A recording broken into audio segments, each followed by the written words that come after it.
Ain't for the shot, it's for that other bitch. I'm going crazy about it. I'm going codeine.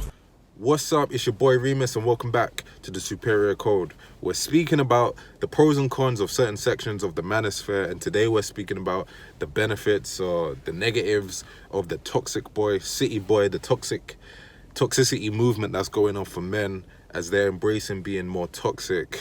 Right? We're going to break that down. And you see a lot of these memes and posts, like, you know, with the rapper Future, with like a relationship or dating quote or piece of advice, but it's just, it has a little sprinkle of toxicity in it, right? But we're going to talk about that, the good and the bad. Okay, the leader of that movement tends to be, or it seems to be, Hoodville on Instagram, because he's got the most followers, and then you got a lot of these other pages. You know, I think there's one called Book of Misogyny or so, you know, stuff like that. But we'll start by saying this: it's the red pill for a more youthful generation. It's the red pill for the 18 to 30 years old range, maybe 35. It's like the red pill, a dose of truth for the social media generation, because social media has a heavy effect on the dating scene at the moment. So think about this. I know a woman who, when she goes on dates, she generally knows she's not doing anything on those dates. It's not going anywhere. That's her plan. Maybe there will be one guy she goes on she happens to like, but that's generally not her plan. Her plan is, I'm gonna go, yep, eat this 5-star meal, yep, take pictures. Hey, can you take a picture with me? Yeah, okay, pose. She's got pictures for her social media. She's looking popping. She looked like she, you know, she's popping in Noble or whatever these restaurants are. Her social media looks good. All right, cool. Bye. Hey, yeah, hug, side hug. Yeah, okay, bye. That's her plan. She's not planning to really take this far. She's not really planning to do anything. And I think the time that I knew of her, because it was really my, you know, a girl I was seeing, she knew the girl. So that's how, you know, she's telling me about it and stuff. But she'd done this to like 8 guys just in a quick succession or something.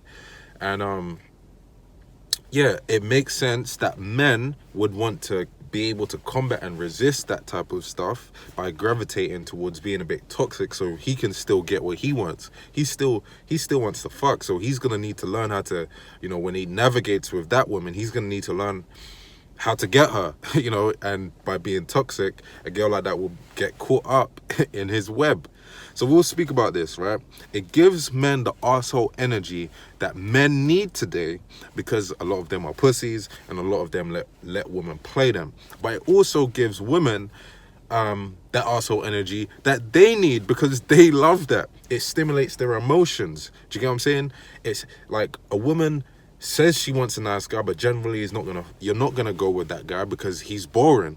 But the toxic guy, he's exciting because he's stimulating your emotions. It's like dramatic, it's adventurous. So in a way, the guy being toxic actually benefits her too, not just him.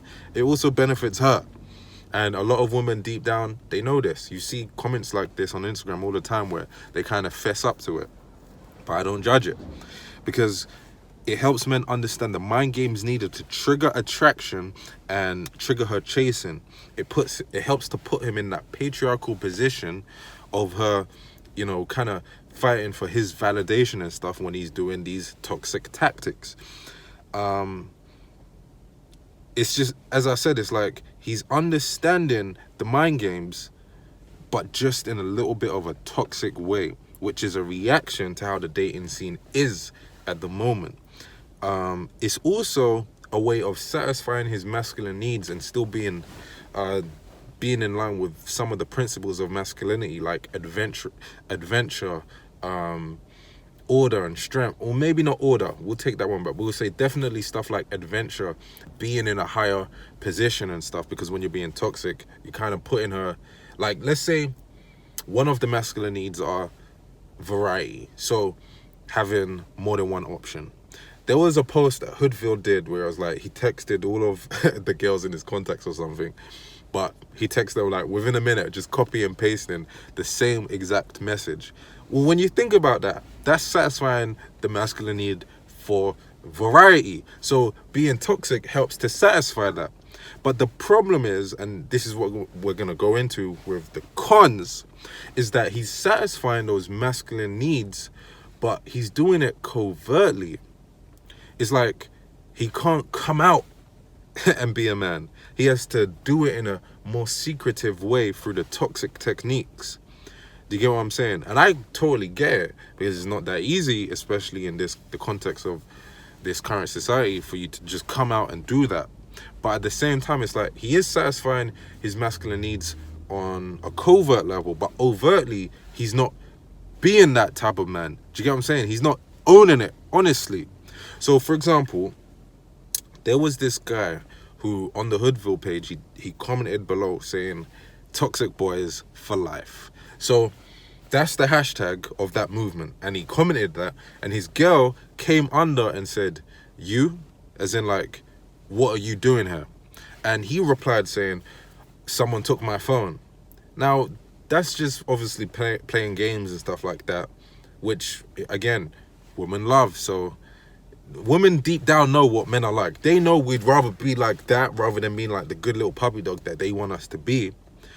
However, it only took her saying "you" for him to deny that. Do you get what I'm saying? Like, yeah, he's so tough and so manly or whatever with the boys, with the guys. But as soon as she enters that space and questions him, just saying "you," she didn't even really question him. All of a sudden, he retracts that statement and he's no longer that guy. So how manly are you if the only way you can satisfy those needs or be that type of guy is in secret or without her knowing?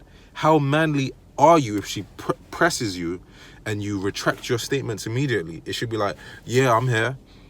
Do you get what I'm saying? But that doing that sort of stuff would be celebrated to the toxic boy, because they understand in unison that they're not going to come out and be like that type of guy. But I also get it as well. So the problem with this is, in a way, you're still agreeing to the values of this modern society. Like, if a girl can press you like that and you deny it, well, you've just okayed her mindset and her frame and how things are supposed to be. And you're saying, look, on the outside, I will accept her frame and I will agree with her frame.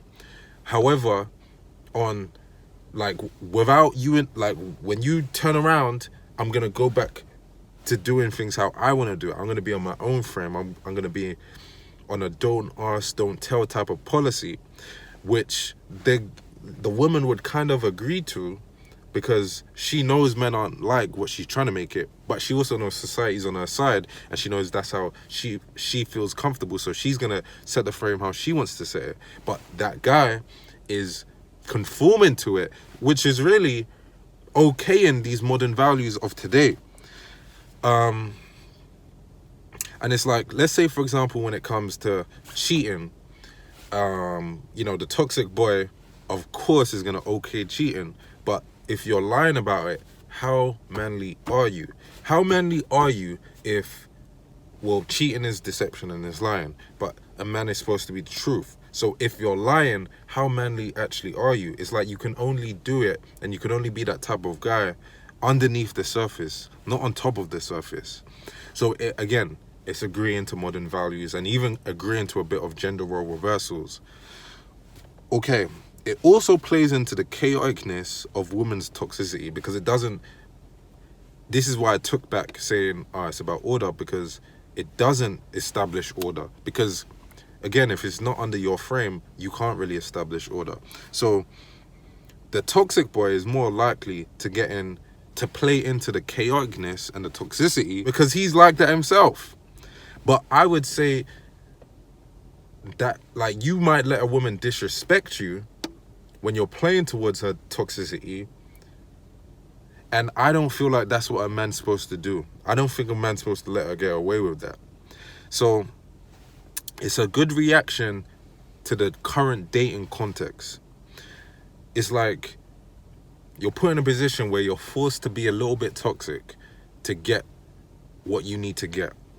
But the problem is, it's reactionary and it's not really proactive. It's not proactively setting what the dating landscape should be. It's purely in reaction to what women are like in this current context.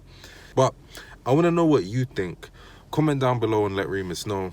Did I miss something? Am I off on something? Tell me what you think. I don't really mind. So peace, and I'll see you in the next video.